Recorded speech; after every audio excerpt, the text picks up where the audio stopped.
Assalamualaikum warahmatullahi wabarakatuh. Baik adik-adik, ketemu lagi dengan kakak. Nama kakak Kak Angga. Seperti biasa, kakak adalah dokter biologi. Hari ini kita akan belajar tentang materi kelanjutan dari yang kemarin ya. Nah, masih tentang struktur tumbuhan, tapi untuk sub pokok bahasa jaringan dewasa. Karena untuk jaringan yang pertama, untuk jaringan meristemnya itu sudah kita bahas tempo lalu.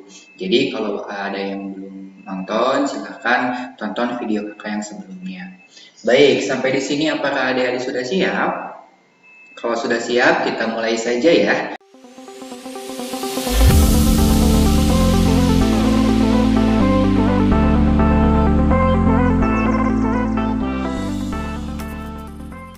Untuk materi yang sekarang itu kita akan bahas jaringan meristem.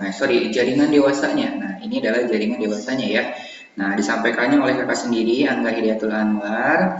Nah, kemudian kemarin kan kita udah tahu ya pengertian jaringan, kemudian jaringan meristem dan sebagainya. Kita masuk ke jaringan dewasa. Nah, sebetulnya jaringan dewasa itu apa sih sebenarnya? Gitu kan ya yang menjadi pertanyaannya. Nah, kalau pengen gampang silahkan pakai bahasa sendiri ya. Tapi kalau kakak biasanya gini, jaringan dewasa itu adalah jaringan yang terbentuk dari hasil diferensiasi dan spesialisasi sel-sel yang dihasilkan dari jaringan meristem. Nah, atau singkat cerita, si jaringan dewasa ini adalah bentuk diferensiasi dan spesialisasi dari jaringan meristem. Gitu, diferensiasi, spesialisasi. Apa sih yang dimaksud dengan diferensiasi dan spesialisasi gitu ya? Oke, pertama yang dimaksud dengan diferensiasi, boleh ngikutin kata-kata kakak. Diferensiasi di sini boleh kita analogikan, boleh kita terjemahkan sebagai mengalami perubahan struktur dan bentuk. Ya. Jadi bentuk dan strukturnya dia berubah sesuai dengan fungsinya masing-masing. Gitu. Jadi yang tadinya kalau jaringan meristem itu sama persis, kecil-kecil dan lain sebagainya. Nah, ketika dia telah mengalami diferensiasi, bentuknya dia akan berubah. Gitu, entah itu menjadi lebih tipis dan lain sebagainya, tergantung nanti dia akan membentuk jaringan apa. Itu untuk diferensiasi. Terus apa yang dimaksud dengan spesialisasi? Nah, ini ada spesialisasi. Spesialisasi itu dia adalah perubahan ketika memenuhi suatu fungsi tertentu gitu. Jadi si sel-sel tersebutnya itu dia akan berubah membentuk mempunyai fungsi tertentu gitu, tapi tetap karena yang namanya jaringan berarti dia menjadi satu kesatuan yang utuh gitu, tidak bisa dipisahkan. Itu yang dikatakan dengan spesialisasi. Nah, berarti udah paham ya diferensiasi sama spesialisasi. Artinya jaringan dewasa itu adalah perubahan dari meristem aja gitu. Terus bagaimana dengan karakteristik dari si jaringan dewasa ini? Nah, jaringan dewasa ini karakteristiknya bagaimana? Oke, kalau kita lihat dari ukurannya, jaringan dewasa ini dia ukurannya relatif lebih besar. Gitu, dia relatif lebih besar. Kemudian vakuolanya juga besar karena tadi kalau di meristem itu vakuolanya kecil, kalau di jaringan dewasa itu rata-rata vakuolanya sudah besar. Kemudian dia terdapat ruang antar sel, kecuali mungkin pada jaringan epidermis ya, karena jaringan epidermis itu sel-selnya rapat sehingga tidak memungkinkan adanya ruang antar sel. Gitu. Nah, yang perlu diingat, jaringan dewasa itu dia umumnya sudah tidak mengalami pembelahan lagi. Gitu. Makanya dikatakan sebagai jaringan permanen. Itu untuk jaringan dewasa. Yang membedakannya dengan jaringan meristem. Gitu ya. Oke, terus kalau misalkan Kak, emang jaringan dewasa itu ada apa saja? Gitu kan ya. Oke, yang pertama tadi juga udah kalau dilihat di awal itu udah ada di bawah dikit ya. Nah, yang pertama itu ada yang namanya jaringan epidermis. Nah, nggak asing kan ya? Kalau epidermis bagaimana? Nah, ini kakak sertakan gambar-gambarnya. Nah, ini contohnya kayak di epidermis di daun mungkin ya. Bisa aja di daun seperti ini. Nah, ini gambar pertama. Nah, ini kelihatan kan ya pointernya ya. Nah, kemudian ini ada jaringan epidermis di daun rhodiscolor. Ini kelihatan banget nih, ini ada stomata nih. Nah, ini juga sama hasil dari praktikum. Ini adalah jaringan epidermis. Kesemuanya ini adalah jaringan epidermis. Nah, emang karakteristiknya seperti apa? Gitu kan ya. Oke, untuk jaringan epidermis, Dia itu adalah jaringan yang berada di paling luar. Jadi kalau misalkan ini batang, nah yang paling luarnya itu adalah epidermis. Analoginya kalau di manusia itu adalah kulitnya. Gitu, itu adalah epidermis. Dia itu memiliki dinding sel yang tipis. Nah, rata-rata biasanya tipis. Nah, tetapi ada juga dia yang mengalami penebalan dari lignin ya, meskipun nggak semua, tapi dia tipis. Gitu. Kemudian si epidermis ini dia juga tidak berklorofil, sehingga tidak memungkinkan adanya fotosintesis di jaringan epidermis gitu. Kemudian dia paling luar, dinding selnya tipis, tidak berklorofil, tetapi selnya hidup gitu ya. Yang namanya sel dia terus tumbuh, berarti selnya hidup. Kalau epidermis, umumnya epidermis itu terdiri dari satu lapis sel, meskipun sebenarnya ada beberapa tumbuhan yang memiliki epidermis lebih dari selapis sel. Misalkan contohnya kayak ficus ya, ficus elastica karet. Nah, dia epidermisnya lebih dari selapis sel. Gitu. Nah, untuk epidermis udah paham kan ya, Adik-adik? Oke. Kemudian pada keadaan tertentu, nah, si epidermis dia juga akan berkembang. Artinya dia akan berubah kayak Power Ranger enggak ya. Nah, maksud berubah di sini agar si tumbuhan tersebut bisa menyesuaikan dengan lingkungannya. Nah, contoh di sini kakak tulisnya derivat epidermis ya, artinya turunan atau modifikasi dari epidermis gitu. Contohnya ada apa saja? Yang pertama misalkan ada stomata. Nah, tadi kakak udah singgung-singgung sedikit ya. Stomata itu adalah celah pada epidermis yang dibatasi oleh sel-sel khusus, yaitu sel penjaga. Biasanya epidermis ini, stomata ini dia adanya di daun. Kayak di bawah daun ya. Kalau ini daun, misalkan stomata itu adanya di sini. Stomata itu digunakan untuk pertukaran gas. Nah, jadi ketika ada CO2 yang masuk itu lewat stomata. O2 yang keluar juga dia lewat stomata. Itu untuk stomata adanya di daun. Kemudian yang selanjutnya ada trikoma. Nah, trikoma juga di sini dia itu boleh kita bilang rambut daun juga ya. Nah, berbentuk seperti rambut mungkin ya, kalau kayak gini nih, bulu di tangan, rambut di tangan, bukan bulu, rambut ya. Kayak biasanya ada di ini misalkan ini daun, permukaan daun. Nah, di sininya ada bulu-bulu halus, ada rambut-rambut halus. Nah, itu adalah trikoma. Nah, salah satu tugasnya, salah satu fungsinya trikoma itu adalah melindungi si tumbuhan dari ancaman pengganggu, misalkan oleh insekta atau lain sebagainya. Itu adalah fungsi dari trikoma yang ada di daun misalkan. Tapi trikoma juga dia juga bisa untuk mengurangi penguapan misalkan. Kemudian ada juga kalau trikoma di akar itu ada rambut akar. Nah, rambut akar dia digunakan untuk memperluas bidang penyerapan. Itu juga bagian dari trikoma ya. Nah, ini gambarnya kurang lebih seperti ini. Ini untuk trikoma.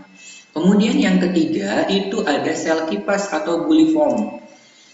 Nah, sel kipas ini berfungsi untuk mengurangi penguapan juga. Berarti mirip kayak si tadi trikoma yang ada di daun ya. Dia digunakan untuk mengurangi penguapan. Nah, si buliform juga dia itu digunakan fungsinya itu dengan menggulungkan si daunnya, itu sel kipas. Menggulungkan si daun biar dia mengurangi penguapan, maksudnya gitu. Itu untuk sel kipas. 1, 2, 3. 1 stomata, 2 trikoma, 3 sel kipas. Kemudian yang ketiga itu ada duri atau spina. Nah, ini mah udah nggak asing. Nah, duri atau spina. Nah, misalkan kayak gini, ini contohnya di Euphorbia ya. Nah, ini ada duri nih, namanya duri spina. Atau boleh kayak di bunga mawar. Nah, bunga mawar juga itu dia ini durian juga itu duri spina ya. Nah, bisa dibedain antara duri spina sama duri emergensia. Kalau duri emergensia itu adalah duri tempel, jadi bisa kita copot tanpa merusak batangnya, itu kalau emergensia. Kalau spina, dia tetap, kalau kita cabut dia akan merusak ya. Contohnya kayak durian, dia nggak bisa kita cabut kan ya, yang ada malah merusak kulit duriannya. Itu adalah spina. 1, 2, 3, 4, kemudian yang kelima itu ada lentisel. Nah, lentisel itu biasanya ada di batang. Nah, ini gambar-gambarnya, ini lentiselnya. Nah, ini yang coklat-coklat ya ini gambarnya. Nah, ini yang coklat-coklat, bisa lihat di sini ya, di gambar di samping. Nah, itu adalah lentiselnya. Lentisel itu awalnya dijumpai pada batang yang dulunya dia punya stomata. Gitu. Tapi karena stomatanya dia sudah nggak ada, sudah nggak aktif, maka dia berubah fungsi menjadi lentisel. Gitu. Pori-pori ya, kayak pori-pori. Nah, itu untuk jaringan epidermis. Berarti tadi yang paling luar digunakan sebagai pelindung organ-organ yang ada di dalamnya karena paling luar ya. Gitu. Oke, itu untuk jaringan epidermis. Kemudian yang kedua, kita masuk ke jaringan parenkim. Dari kata parent. Parent. Parent itu berarti orang tua ya. Nah, kalau orang tua berarti dia harus melindungi anaknya. Nah, artinya parenkim itu banyak ditemukan di organ-organ tumbuhan. Akar, batang, daun itu pasti dia ada jaringan parenkimnya. Gitu. Itu untuk jaringan parenkim. Nah, ini gambarnya seperti ini. Aduh, kepinggit ya. Nah, ini ada karakteristiknya. Nah, selnya hidup.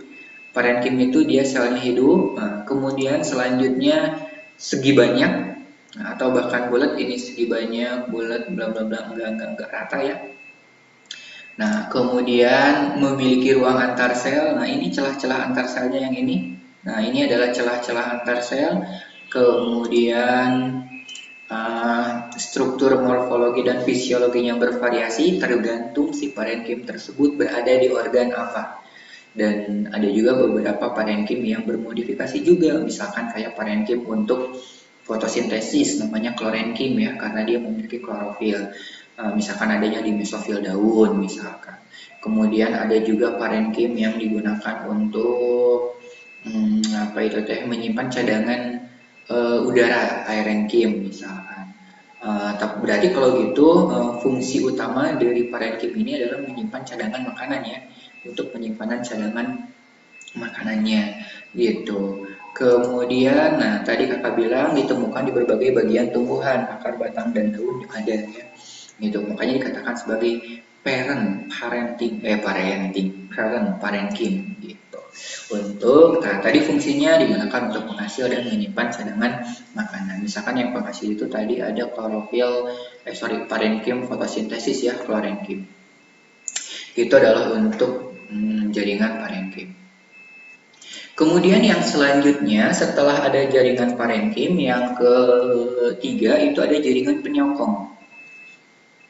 Bahasanya boleh jaringan penyokong, boleh jaringan penguat. Nah, terserah adik-adik di sekolah pakai bahasa apa, mau penyokong boleh, mau penguat boleh. Analoginya, kalau pada manusia, penyokong atau penguat itu adalah tulang. Nah, adalah rangka tubuh berarti ya. Gitu. Untuk jaringan penyokong itu ada dua. Ada yang namanya kolenkim, nah ada yang namanya kolenkim, kemudian ada juga yang namanya sklerenkim. Kolenkim sama sklerenkim, bedanya apa? Dari gambar bisa dilihat nggak? Nah, ini kolenkim, ini kolenkim, ini sayatan melintang, ini sayatan membujur berarti ya. Nah, ini juga sama, ini sklerenkim, nah, ini juga sklerenkim, ini juga melintang, ini membujur. Oke, memang bagaimana perbedaannya, gitu kan ya? Kalau dari gambar takutnya nanti bingung, jadi nanti kalau kalian pengen lihat gambarnya, lihat dulu ke sini, kemudian skip balik lagi gitu aja ya. Nah, perbedaan yang pertama untuk kolenkim itu, nah pada bagian tanaman muda, kolenkim ada pada tanaman muda. Jadi ketika tanaman tersebut dia aktif membelah, masih muda, maka penyokong atau penguatnya itu berupa jaringan kolenkim. Beda kalau dia tumbuhannya yang sudah tua. Nah, yang sudah tidak aktif mengalami pertumbuhan itu jaringan penguat atau penyokongnya adalah sklerenkim gitu. Kemudian yang kedua, si kolenkim ini dia mengalami penebalan, tapi penebalannya dia tidak merata. Nah, penebalannya juga dia dilakukan oleh dia akibat dari bertambahnya selulosa yang sifatnya lentur dan lunak gitu. Dia tidak merata, biasanya rata-rata di sudutnya ya, di sudut-sudut selnya penebalannya dari selulosa, sedangkan kalau sklerenkim penebalannya merata di sekeliling dinding sel, di sudut, enggak di sudut-sudutnya, di sekelilingnya. Kemudian penebalannya itu terbuat dari lignin atau boleh kita katakan lignifikasi. Karena penebalannya jadi lignin. Lignin itu dia lebih kuat dan kaku. Nah, makanya tadi digunakan terdapat pada tumbuhan yang tua kalau sklerenkim. Gitu, kalau kolenkim di tumbuhan muda. Karena kolenkim di tumbuhan muda, berarti dia masih sel hidup. Nah, dia banyak memiliki protoplasma. Sedangkan sklerenkim dia terdapat pada tumbuhan tua, nah sehingga sel-selnya dia mati dan dia tidak memiliki protoplasma. Gitu. Oke, ada pertanyaan untuk kolenkim sama sklerenkim? Kakak harap nggak ada ya. Kakak harap adik-adik langsung paham ketika mendengar penjelasan dari kakak. Oke, Kak, banyak banget. Gimana cara ngapalinnya? Nah, cara ngapalinnya di sini kakak punya kunci 3D. Nah, kunci 3D di sini digunakan untuk kalian menghafal biar lebih mudah ya. Kunci 3D-nya di sini, kok pemuda selalu hidup di sudut. Nah, artinya apa? Nah, karena biar lebih banyak hafalan, biar nggak bingung, cukup hafalin satu saja. Mau kolenkim atau mau sklerenkim boleh. Tapi kalau kakak, sarankan kolenkimnya saja, karena ada kunci 3D-nya. Gitu. Maksudnya apa nih kok pemuda selalu hidup di sudut? Nah, kok. Nah, ini kok berarti kolenkim. Penyokong atau penguat. Muda pada tumbuhan muda. Kemudian selalu selnya hidup. Selnya hidup. Kemudian dinding selnya menebal di bagian sudutnya. Gitu. Kok pemuda selalu hidup di sudut? Kolenkim adalah penyokong pada tumbuhan muda, selnya hidup, penebalan dinding sel di bagian sudut. Kalau ditanya penebalannya dari apa? Balik lagi ke sini, selalu. Nah, itu dari selulosa. Nah, ke sini ya, selalu. Ini untuk selulosa. Gitu, itu cara ngafalinnya. Kok pemuda selalu hidup di sudut? Berarti kalau gitu sklerenkimnya bisa kebalikannya ya? Bisa kebalikannya.